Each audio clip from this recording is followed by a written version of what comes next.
1947 में पाकिस्तान और इंडिया के आजाद होने के बाद जब इंडिया ने 2 सालों में अपना आइन बना लिया तो पाकिस्तान ने 2 सालों में सिर्फ करारदाद मकासद बनाया। उस करारदाद मकासद के अंदर 7 पॉइंट्स अहम लिखे गए, जिसमें कहा गया कि अदलिया आजाद होगी। ये सबसे अहम पॉइंट था।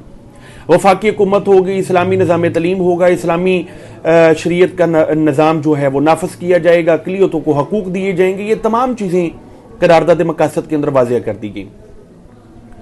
1956 के अंदर जब पहला आइन बना तो उस आइन के अंदर कह दिया गया कि जो सुप्रीम कोर्ट है वो इंसानी हकूक का तहफ़्फ़ुज़ करेगी और आइन को कभी पामाल नहीं होने देगी। ठीक 2 साल बाद जब आइन तोड़ दिया जाता है तो आइन की मुहाफ़ज़त सुप्रीम कोर्ट आइन शिकनों को नजरिया ज़रूरत की बुनियाद पर आमरीत और फौजी हुकूमत कायम करने की इजाज़त दे देती है। यह मामला सिर्फ 1958 का नहीं है। 1977 में ज़ियाउल हक साहब की हुकूमत आती है, 1999 में परवेज मुशर्रफ साहब अपनी आमरीत लेकर आते हैं, लेकिन नजरिया ज़रूरत कायम रहता है और सुप्रीम कोर्ट के मुख्तलिफ जस्टिस मुख्तलिफ अदवार के अंदर स्याह बाबों के अंदर अपने अल्फाज लिखते रहे, यहां तक कि नशा मिट जाते हैं, निशानी याद रहती है, करदार रहता नहीं, बाकी कहानी याद रहती है।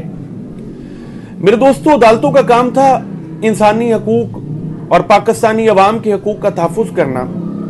मुख्तलिफ अदवार के अंदर पाकिस्तानी अवाम के हकूक को तोड़ा गया, उनको पामाल किया गया, लेकिन अदालतें आपको खामोश नजर आईं।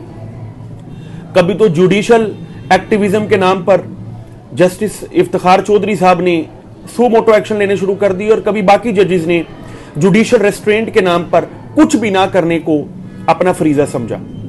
जहां पर अदालतों का काम न्यूट्रल रहना था, अदालतों का काम अदालती सिस्टम को ठीक करना था, वहां पर सिविल केसेस की हालत यह है कि अगर कोई सिविल केस लगा ले तो 20-20, 25-25 साल केस डिसाइड नहीं होता और नस्लें उन केसेस को डील करती हैं। आखिर में उन केसेस के अंदर जब कत्ल गारत होती है तो वो क्रिमिनल केस बन जाते हैं और क्रिमिनल केस में सजा का तयन सिर्फ 12% है, यानी 12% लोगों को सजा मिलती है। 88% लोग सिर्फ इरेगुलरिटीज, टेक्निकलिटीज और फॉर्मेलिटीज की वजह से जान छुड़ा के निकल जाते हैं क्रिमिनल केसेस में। अदालतों का सिस्टम ऐसा है कि मुफादे आमा के लिए की जाने वाली कोई भी रिट पिटीशन है वो पहले दिन डिसमिस कर दी जाती है कि अदालतें कहती हैं कि जी हम इसके अंदर कोई भी कार्रवाई नहीं कर सकते। ऑब्जेक्शन सस्टेन कर दिए जाते हैं। रिकॉर्ड सिस्टम के हालात ऐसे हैं कि अगर कोई फाइल आपकी रिकॉर्ड रूम में चलेगी है तो वापस आपको ट्रेस नहीं होगी। अदालती फैसलों की कापियां निकलवानी पड़े तो जब तक रीडर अहमद को आप रिश्वत ना लगाएं टाइम पर कापी नहीं मिलती। अदालती निजाम इस स्टेज तक पहुंच चुका है कि मनपसंद लोगों को जस्टिस लगा दिया जाता है। हाई कोर्ट में और सुप्रीम कोर्ट में जस्टिस बनने की क्या अहलियत है?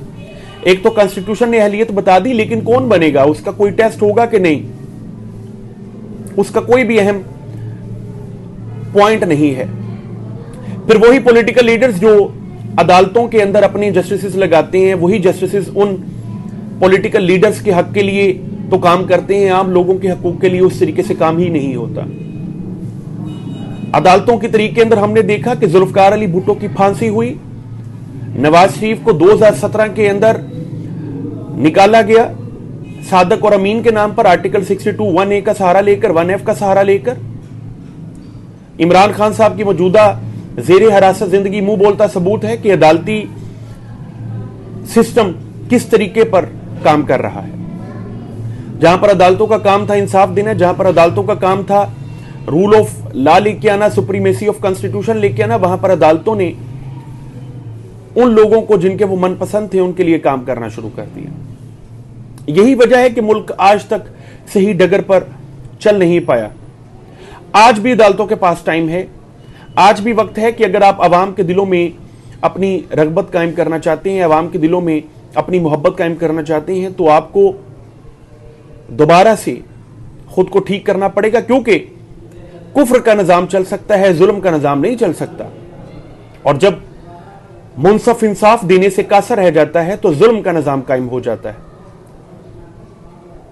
नशा मिट जाते हैं, निशानी याद रहती है, करदार रहता नहीं, बाकी कहानी याद रहती है।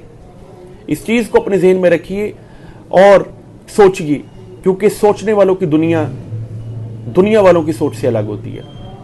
जज़ाकल्लाह।